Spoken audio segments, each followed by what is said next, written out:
Welcome to the Eureka Street Crypto Podcast. Hey, good morning. I'm Eureka John. You're at Eureka Street Crypto, broadcasting from Leander, Texas. It is, what time is it? 6:37 in the morning on June 27th, 2022. So the month of June's almost come to an end. This month has felt long for some reason. I don't know.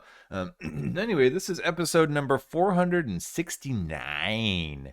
It's a Monday, so I'm not gonna get too crazy with stuff. It being I might. I don't know. But we'll see. Yeah, this is my morning brain dump of news and current events in the Web3 and crypto space. This is my sandbox to be able to play with audio-visual stuff and try out different things and help grow my skills in that area. And this is my message in a bottle to the Web3 community. I've been doing this video blog since October 24th, 2020. And yeah, I just started on just by flipping on the YouTube in video switch. And then since then, I've just documented my growth in the crypto space, and I've met a lot of really cool people along the way. This has kind of been an epic, Homeric type of journey. So yeah, a very Odyssey-like in a way. Well, maybe not, but you know, it's been exciting for sure.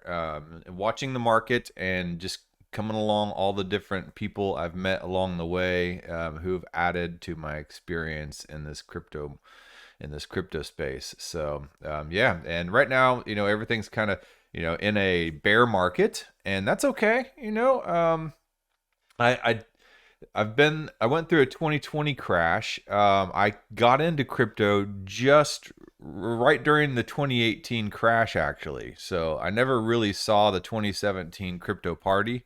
And you know, whatever. I'm kind of thankful, actually, I got in the 2018 crash because I wasn't really understanding what was going on, and it kind of gave me some time to get up to speed before everybody started, you know, talking about Lambos and moons again. So yeah, anyway, so nobody's talking about Lambos and moons anymore, and I kind of like it this way. So everybody has their head down and is scrambling around trying to figure out what to do next. And yeah, you know, get people working, man. Get to work. All right, so anyway, let's take a quick look over here at the chart, and this is a CoinGecko, and this market cap type of charts. There is coinmarketcap.com as well. I just use CoinGecko. There's CoinCodex, CoinPaprika. There's a lot of them, okay? But they basically, these websites will let you categorize and arrange these coins by however you want. You can do new cryptocurrencies. You can do categories like DeFi or whatever. And this is just a general category ranked by market cap, and market cap is basically how much money is put into this market. So how much money have people spent right now invested in something like Bitcoin? Well, it looks like there is $407 billion and $732 million invested in Bitcoin right now in overall. It's a lot of money, but it's nowhere near gold or derivatives or anything like that. So yeah, it's only a tiny little fraction of. So we're still early in a lot of ways. You know, Ethereum has $148 billion listed in it, yeah, you know, it's still a lot of money. You know, but in comparison to things like stocks and gold and you know, real estate and all that stuff, it's not that much when you think about it worldwide. All right, so Bitcoin's at $21,371.39. Ethereum is $1,225.84. Then you have the stable coins, Tether and USD. You know, they're both pretty much $1. Tether's 0.9998, so close enough. USDC, I mean, I said yesterday, it's kind of an exciting time now when you are stoked that stable coins are actually maintaining that dollar peg. After everything that's gone on with Terra, and then having the Tron, USDD, US dollar decentralized is what USDD stands for, going off peg. And you know, obviously the Terra system completely crashed, and it was one of the worst financial disasters in all of, well, definitely crypto history. but it's up there right along there with just basically market history, so financial market history. So something that people will be talking about for ages. Who knows, maybe we might have some kind of Bernie Madoff type of trial with Do Kwon, who's the founder of Terra. And then we have Celsius right now, which is a centralized finance crypto bank, basically, that's kind of in trouble right now. Because they also crashed. They found themselves basically insolvent. And I'm not going to go into the details of it, but I did get an email, and I'm pretty sure that this is a legit email. I looked up the URL, and I've seen another YouTuber that I trust talk about it, and he did some further research. But let me go into my email here, and I will show you. And I got an email from the Texas State Securities Department that was asking me to fill out a form, a survey. Basically, I guess they're trying to build a case against Celsius as far as selling securities on their Earn platform. And let me see here. Yeah. And let me open this up. Okay, so this is the Celsius rewards payment. So yeah, I still have like dust in there. And what dust is in the crypto market is tiny little fractions of crypto that you weren't able to transfer out. Maybe you had to leave some for gas or whatever, whatnot. But let me go back into my email. And so yeah, I still have an active account, and I wonder if that's going to come back to bite me in the ass. The fact that I'm receiving like less than a penny each week now. So Texas interest accounts, Celsius Network Inquiry, Texas State Securities Board Enforcement Division.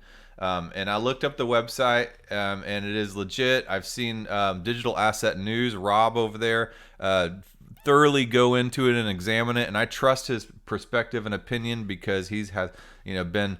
he's one of those detective type of guys that really gets into all the regulatory agencies, and that's what he talks about on his show for the most part. Here is the homepage for that, ssb.texas.gov. And they're not like coming down on me or anything, but it just goes to show, they had my email address, but this is the Texas State Securities Board. They're looking for things like fraud and, to protect us, of course, right? They're all out for our own protection. Protect your financial health, guidance in the pandemic, getting a grip on cryptocurrency, learn before you invest. So yeah, they're out there to hold my hand. And he says, my name is Joe Rotunda. I'm the director of the Enforcement Division of the Texas State Securities Board. The Texas State Securities Board is a state agency responsible for regulating the securities market in Texas. The Enforcement Division is responsible for identifying and investigating securities offerings that may violate state securities laws, pursuing enforcement actions, and protecting investors. In September 2021, the Enforcement Division commenced a contested case against the Celsius Network and other parties. It alleged the respondents illegally offered instruments in interest-bearing accounts referred to as earn accounts. And that's basically, I had my Bitcoin and I had some Ethereum, I had some Chainlink, and I was earning, some interest on that every week, according to what they advertise, usually between 4 to 12%. And, I was talking about this last year, and I was like, it's a no-brainer. It's like pretty much you can take stable coins if you don't even want to deal with the volatility of these other tokens, and instead of earning 0.05% interest in a bank, you can put them in things like Celsius and BlockFi and Nexo, and you can have that same dollar pegged token earning between 4 to 12% depending on which asset it is. So I was just like, okay, and I did that, and it says here you can access information about the contested case through the agency's website. So what they're trying to do is they're basically building a case. They're gathering information. The Enforcement Division understands you may have dealt with Celsius Network and that you have opened an Earn account. If you open an Earn account with Celsius Network, please help us by answering the questions available at this link or at SurveyMonkey. Okay, your responses will be treated as confidential pursuant to Section 4002.161 of the Texas Government Code. Please feel free to pass along this message to anyone you know who may have an Earn account with Celsius Network. Thank you for taking the time to provide this information. Ah, man, that's it. Sounds like Alex Mashinsky over at Celsius got himself into a little quandary. So yeah, that's what's going on with the whole Celsius thing. Yeah, a lot of stuff hasn't been looking good as far as the regulatory bodies trying to crack down on some crypto lately. It has definitely affected the price. I don't know though. Like I don't think a little bit of regulation would hurt the crypto space a little bit after seeing all these smart contract hacks and bridge hacks and everything else. I just yesterday talked about the Harmony bridge hack, and somebody got the private keys were compromised there. So anyway, that's that. I don't know if I'll fill out that quiz or not. I mean, I might. I don't know, but I just there's a lot of mixed reaction all over Twitter about that. A lot of people say, you don't help out them, even if just you don't want to help them out at all. Like, well, I don't know. Maybe I'll give them some accurate information. I don't know. I'm torn. Yeah, snitches get stitches, right? But then again, I don't have any love for Celsius, finance as well. So I don't know.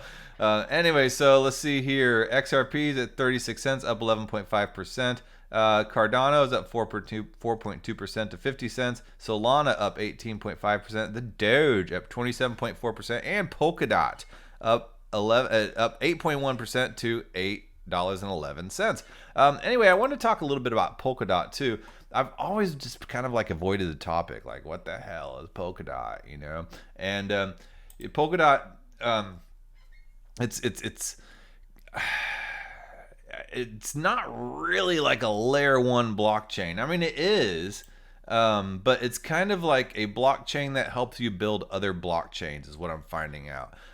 So it's all based on what is called substrate, and I kept on hearing this word substrate thrown around, and I'm obviously not in the 20 minutes or 18 minutes I have left of this show to be able to define exactly what is substrate and Polkadot and all that stuff, but I can just do a gloss over here.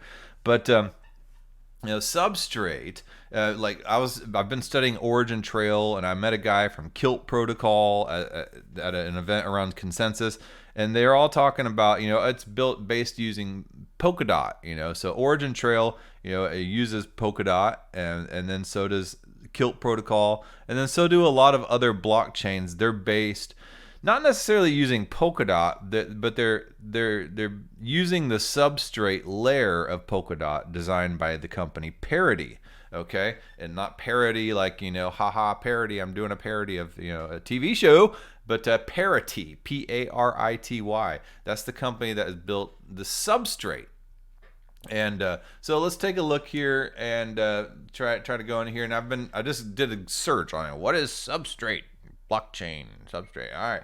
So let's see here. You may have heard before that Substrate is an extensible, modular, and open source framework for building. No, I haven't heard that Substrate's an extensible, modular, and open source framework. No, nobody uses that language in real time, but in articles maybe. But what does that mean? Okay, Substrate provides you with all the core components needed to build a distributed blockchain network.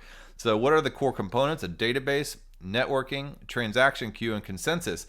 So Substrate is a layer that kind of has generic implementations of kind of the best working practices of these features of a blockchain, because a blockchain is not just a simple little, I do a transaction that goes on the block. There's a lot of like little processes within all those transactions and different functions within that have to happen, that need to be programmed and built. So a blockchain is more than just putting a transaction on a block. There's a lot of things that happen, and so it elaborates. While these layers are extensible, I'm not really sure what extensible means, honestly. Substrate mostly assumes, extensible, I guess, means you can expand on it, you can build on it, you can customize it. That's what extensible means, I guess. So while these layers are maybe customizable, might be a different word. So anyway, Substrate mostly assumes that the average blockchain developer could not care about the specific implementation details of these core components. So people just want a blockchain that works. You don't want to reinvent the bike every time you want to customize something.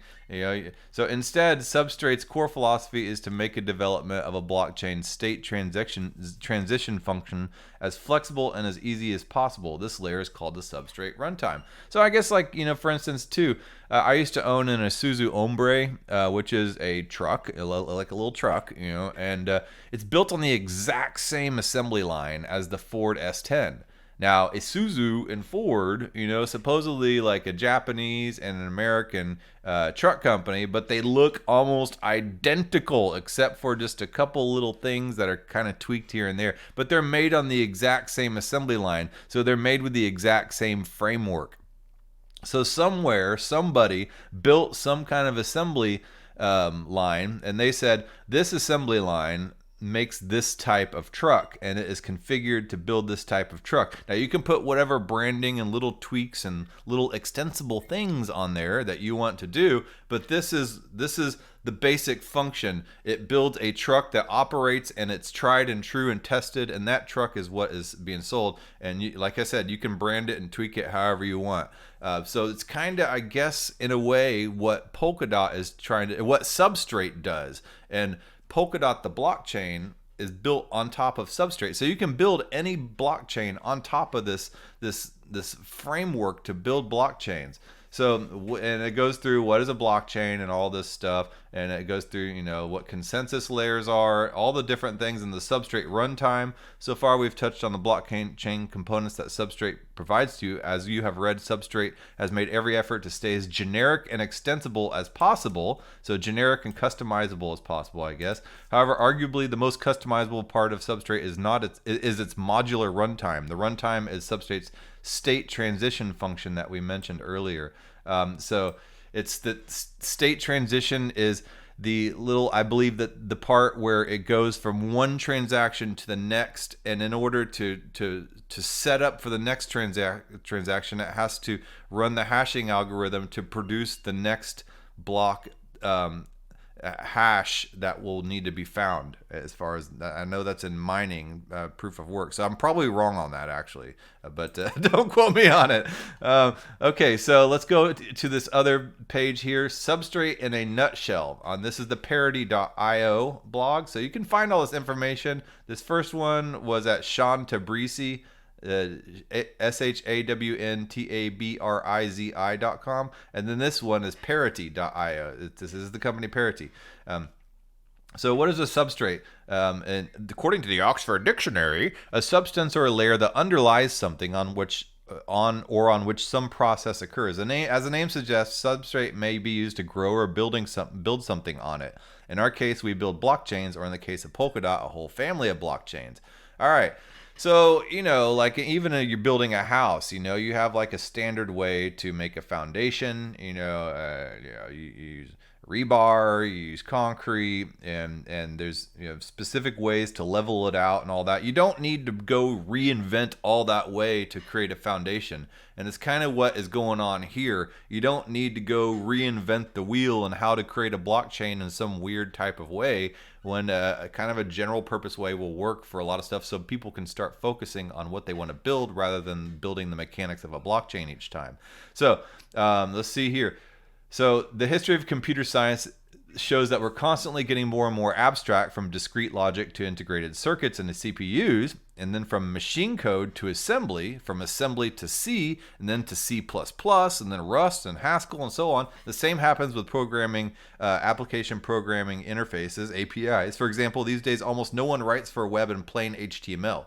So there are a lot of languages that will generate the HTML for you with, so if you're a web developer, you kind of understand what I'm talking about there. So each abstraction level tries to solve a particular problem. So what problem was Substrate created to solve? It turns out that before you start implementing your brand new blockchain solution, you have a lot of topics to think about. 1, why on earth would you need yet another blockchain? 2, various crypto primitives like encryption, signatures, rings. 3, consensus algorithms and fault tolerance voting. 4, proof of waste. Well, they say proof of waste.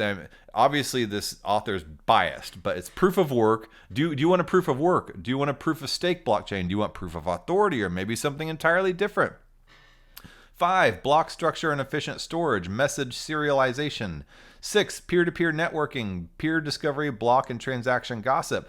And then 7, state machine, execution runtime, smart contracts. And 8, light client support. All these are options that you need to think about when you're building a blockchain, right? So although Substrate does not address the first item on why you need to build yet another blockchain, Substrate may help you deal with the rest by providing existing tried and true implementations that were designed, written, and tested with great care based on our years of experience implementing blockchains. So it's a team that has years of experience. Gavin Wood is the founder of Parity and also the founder of Polkadot, and it's an entire team of people. But Gavin Wood was one of the original people in Zug, Switzerland, who helped build Ethereum. And he's taken the guy's a genius, and he's taken his experience and he's building this kind of like, this blockchain prototype that anybody can build on. So, and he did do that. So he's not doing it, he did it. So surely you can implement all those tasks by hand, like all those things I talked about, those 8 things, but then you'd probably end up with an ad hoc, poorly tested, not very well documented solution, to say the least. Not to mention it's usually considered a very bad idea to design or implement cryptographic algorithms yourself, unless you're a cryptography expert and you really know what you're doing. Because it took years and years of people before Bitcoin came out to be able for Bitcoin to even happen. Bitcoin didn't just materialize out of thin air. It materialized out of the cypherpunks and everybody before that. Rob Merkle, is it Rob Merkle, who invented Merkle trees and things like that. These cryptographic principles that have been talked about and tested and written about for years and years, maybe about 3 decades or so before the Bitcoin ever came out. So yeah, none of this stuff materialized out of hand. So it's a very bad idea to design or implement cryptographic algorithms yourself unless you're a cryptography expert and you really know what you're doing. So you can use this substrate to be able to build blockchains on, so you're not trying to reinvent the wheel every time. So anyway, so let's go on to this next little snippet here. I'm just highlighting things that I think stand out for me off of this Parity website. And then here it is. What is Substrate? It's a framework for creating cryptocurrencies and other decentralized systems using the latest research in blockchain technology. It's not part of Polkadot at all. So this is where I was like, what the heck, dude? How's it not part of Polkadot if you're using Parity to build Polkadot? So then, okay, I came over to a more basic article. Cointelegraph always does a good job. Like they're one of the most reliable crypto media outlets out there. So, all right, let me go to the top, and I have highlighted a buttload of stuff on here, if it will hopefully pull up my highlights. Anyway, the Polkadot crypto project is a next generation blockchain that attempts to promote a heterogeneous multi-chain framework. Okay, whatever. Yeah. It has garnered, I don't even know what that means. It has garnered extreme attention from an entire community of investors, developers, and users, and considered to be one of the most innovative projects in the cryptocurrency space. Powered by the DOT token, the network's native coin, the Polkadot ecosystem tries to resolve many of the limitations that blockchains currently hold, like scalability and security. It serves as a solution that implements the blockchain's technology. It serves as a solution that implements the technology's distinctive features conjointly. Okay, it's still kind of foggy, right? The project was conceived in 2016. This is right around the time of the DAO hack, actually, for the DAO and Ethereum, like the DAO. And Gavin Wood was part of the Ethereum team then. The DOT token, so I guess he had some ideas then, like what can we do different? Maybe it was spawned from the DAO hack and him thinking like, crap, how can we prevent something like that happening again? I don't know. I mean, this is just me speculating, but the DOT token did not hit the market until August 2020, and its ultimate recognition was granted in June 2021. I remember when the Polkadot token hit the market, and there was a lot of hype about it, and the Energy Web token also, this whole new way to do distributed energy is also built on using Polkadot, so in the Parity Substrate platform. So there's a lot of things that are being built on it. So why is Polkadot considered innovative? innovative, or whatever, however you want to pronounce it. Generally, the unique properties of the blockchain are decentralization, speed, and security. That's that triad I was talking about, So whenever you're really focused on decentralization, that point in the triangle stands out really far, and it creates more of an acute triangle, and speed and security are compromised if you're focused only on decentralization. Likewise, if you're focused only on speed, then the other two, security and decentralization, will be compromised, right?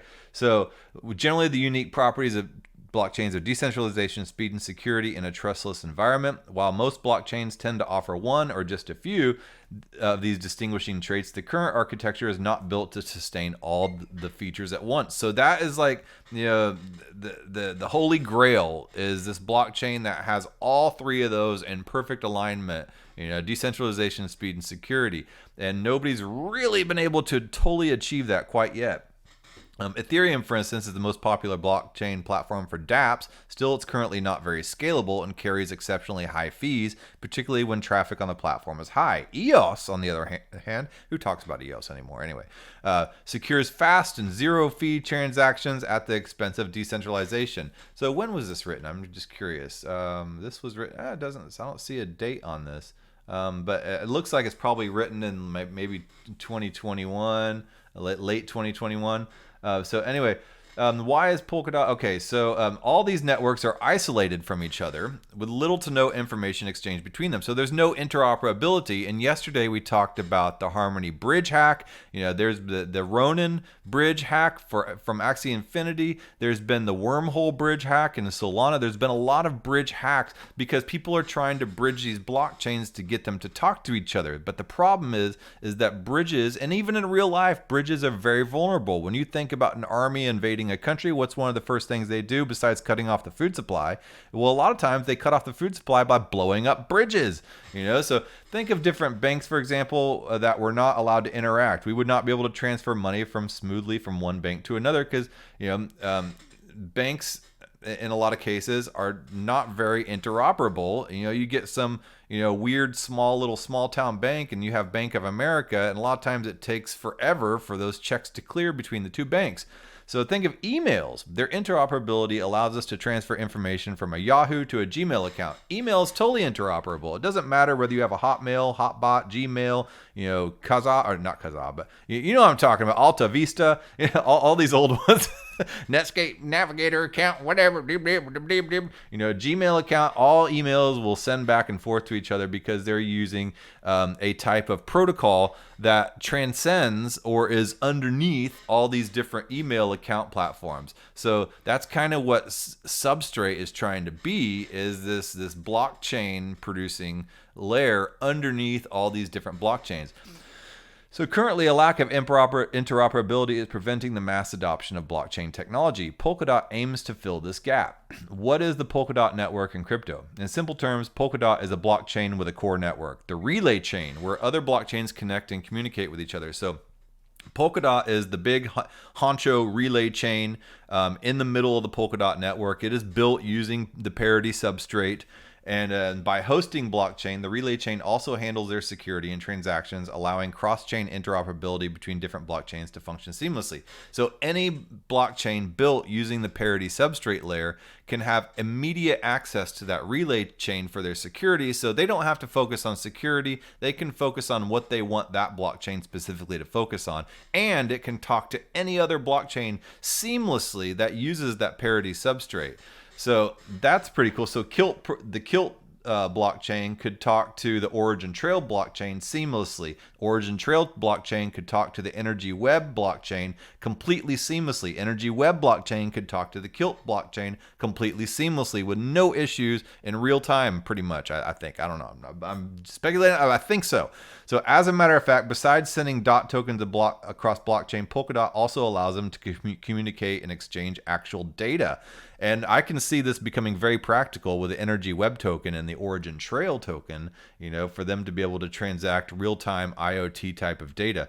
Anyway, so thus interoperability is the big problem that Polkadot tries to resolve. And I've said, over and over last year that interoperability is going to be the biggest issue to solve because of all these blockchain silos. And I've used the Detroit GM towers as the visualization for it. You have the main tower in the middle with the 4 towers or the 3 towers on the outside, and each department is in different towers. You have the executive tower in the middle, and you have accounting over here in one tower, sales on another tower, engineering in another tower, and they all have to go down the elevator down to the middle food court area and then back up the other tower, and it takes forever in order to be able to talk to each other, right? So instead of separate entities that work independently, blockchains should become part of the same ecosystem where information and money can be exchanged securely in a scalable way. This kind of reminds me a little bit too of the Komodo network. I don't know if you're familiar with the Komodo blockchain, but the Komodo blockchain also has one main blockchain, and you can build other blockchains using that Komodo framework. And then Komodo gets its security from Bitcoin. So I'm wondering where this and now Litecoin, so you're allowed to build a new blockchain and then use the Komodo blockchain for security that gets its security from Bitcoin, the most secure blockchain in the world. So I'm wondering where this relay chain gets their security from, because it's obviously not Bitcoin. So where is all this big time security that the relay chain is advertised to have that you don't have to think about? Where is that security coming from? So anyway, I guess we'll find out here. Polkadot's flexible and adaptive network architecture facilitates building new technology on top, enabling developers to take advantage of the scalability, interoperability, and security offered. Therefore, Polkadot's network also represents a significant breakthrough for developers and entrepreneurs who want to build a new blockchain from scratch. Okay, we've established that. When trying to create a new blockchain, developers build a unique state machine and a consensus algorithm, which is not easy to implement and takes a lot of effort and time. So that's one of the hardest things about building a blockchain, is building that state machine and the consensus algorithm. And then you don't want to have to hire people to that specialize in that in order to build that layer and then extend the build out of your blockchain by another year because you're trying to reinvent that, like I talked about earlier. So Polkadot's fundamental architecture aims at resolving this as it eliminates the need to build blockchains from scratch. A blockchain built within Polkadot uses the Substrate modular framework, which allows users to plug in the features they require while also allowing them to change them as needed. That's why I talked about Substrate before reading this article. I wanted you to understand what Substrate was before we started reading about what Polkadot is, because I think that's really the most important thing. All right, so the network's name is already unique. A Polkadot pattern on fabric consists of an array of large filled circles of the same size. The circles probably symbolize the different blockchains in the overall pattern, the Polkadot crypto world. So the history of Polkadot is closely associated with Ethereum. Its founder is Dr. Gavin Wood, who is Chief Training Officer and core developer of Ethereum. He developed its smart contract programming language Solidity. So Gavin Wood developed Solidity, the language which Ethereum was built with. The lead developer left Ethereum in 2016 to build a more sharded blockchain. And in October of the same year, he published Polkadot's white paper. I would get into sharding, but that's a whole other topic. And that's a big old rabbit hole. But while still at Ethereum, Gavin Wood co-founded the ETH Core blockchain technology company, which later turned into Parity Technologies, and the company developed important blockchain infrastructure technologies such as the Substrate development framework and the Polkadot network. So, anyway, back to the relay chain. It was deliberately built to provide minimal functionality. For instance, smart contracts are not even supported on the relay chain. Like, it's just basic. It's only there to provide security. And the chain's primary responsibility lies in the coordination of the system as a whole, including those parachains. So it gets the parachains to talk to each other. And the parachains are these other blockchains built on the Polkadot, using the Polkadot relay chain. So, these are these blockchains that are built using Parity, or the parachains, and the parachains can talk to each other through the relay chain, which provides the security for them. So the term parachains is short for parallelized chains. They are sovereign blockchains with their own tokens and governance and offer specific use cases, like Energy Web Token, like Origin Trail, like Kilt Protocol. These are all sovereign blockchains and parachains on the using the relay chain for their security and communication between different blockchains. However, parachains use and take advantage of the relay chain's security and interoperability for the finality of transactions. The use of the relay chain allows parachain system to work seamlessly while developers and users can focus on other specific goals like privacy or scalability in their particular applications. All right. So finally, bridges allow parachains and parathreads to communicate with external networks like Bitcoin and Ethereum. So it's interoperable with other blockchains outside of those blockchains built using Parity too, like Bitcoin and Ethereum, thereby further expanding the interoperability of the Polkadot blockchain. Bridges can eventually enable different tokens and coins to be swapped without a central exchange. Imagine that. You won't need an exchange to be able to swap tokens between the different blockchains. So that's pretty huge. Polkadot's governance is built based on this proof of stake protocol. So they're not using proof of work, unlike the Komodo blockchain that I mentioned earlier that is purely proof of work. The primary goal of which is to ensure that the majority of the stake can also control the network. The proof of stake used by Polkadot is nominated proof of stake, the NPOS system, where nominators back validators with their stake as a sign of trust in their good behavior. If nominators choose a bad validator, they are subject to a loss of stake. So that security I was talking about from the relay chain, where Komodo gets theirs from the Bitcoin blockchain, the most decentralized network, the relay chain is getting their security from this nominated proof of stake system. So during the early version, Polkadot was operated as proof of authority back in May 2020 when it launched, which means that 6 validators from the Web3 Foundation were managing the network. I mean, it sounds pretty centralized to me at that point. Maybe it's gotten better now. It looks like they're trying to gradually get more and more decentralized. The second phase in June 2020 included the implementation of the nominated proof of stake with the first validator election. So then they had elections to expand that network. And then in August 2020, the final phase approved balance transfers of the DOT token. A current phase is shaping the rollout of parachains tested and optimized on Kusama. That's another thing too. I was confused about how Kusama played in all this. Kusama is basically the test net for Polkadot, but it's kind of ventured out on its own, and it's kind of become its own blockchain. So once the full process is completed and parachains are running smoothly on Kusama, Polkadot governance can enable parachains and begin their slot lease auctions. Okay, so then they go down to talk about Substrate, which I pretty much talked about. But basically, yeah, the Substrate design allows developers to focus on adding value to their projects instead of spending resources and funds on building an infrastructure from scratch.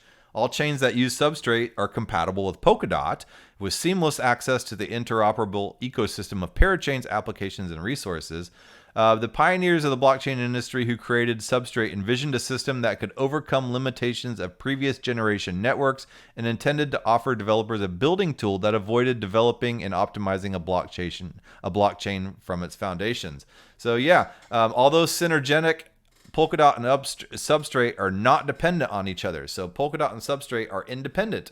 Polkadot parachains can be built and maintained with alternative software options than Substrate.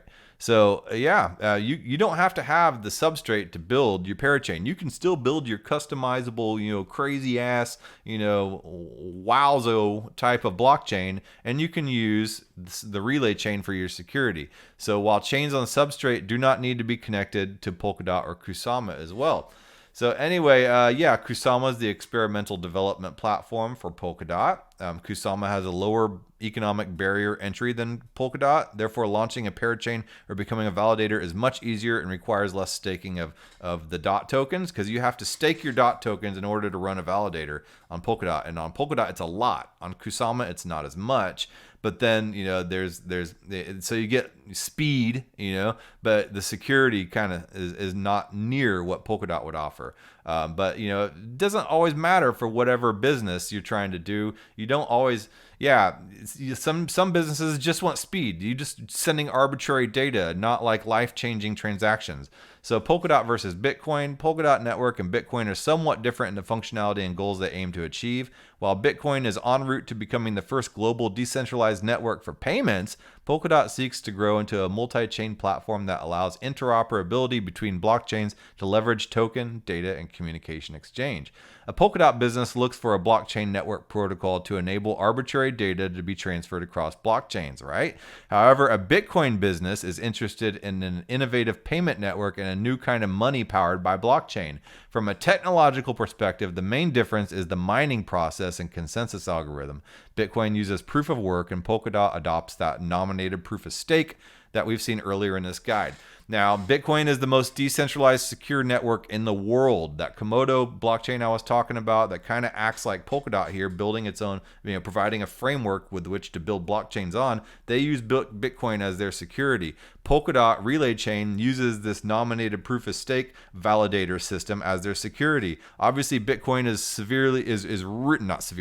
extremely decentralized. This nominated proof of stake system that the Relay Chain uses does not seem very decentralized. It seems very centralized. So, Polkadot, I would say, can be criticized as being very centralized right now at this point, unless it decentralizes more. But all the technology here, this innovation, it's something that I could see becoming, a standard, and used in a lot of places. So this is pretty exciting stuff. This is about as much as I could cover. And I've gone on to 40 minutes, although I did spend about like 12 minutes at the beginning rambling about Celsius Network. So sorry for that. But it's pretty exciting stuff. So in about 30 minutes, I've kind of covered the basics of what Polkadot is. I'll provide the links here. Give me a thumbs up if you like this information. Talk to me. Shoot me a DM, leave a comment. Let me know how I'm doing. I'm at 984 subscribers. So, subscribe on YouTube. I'm working to try to get 1,000 on there. And then, man. All right. Well, I will probably talk to you guys tomorrow. Okay. All right. Later.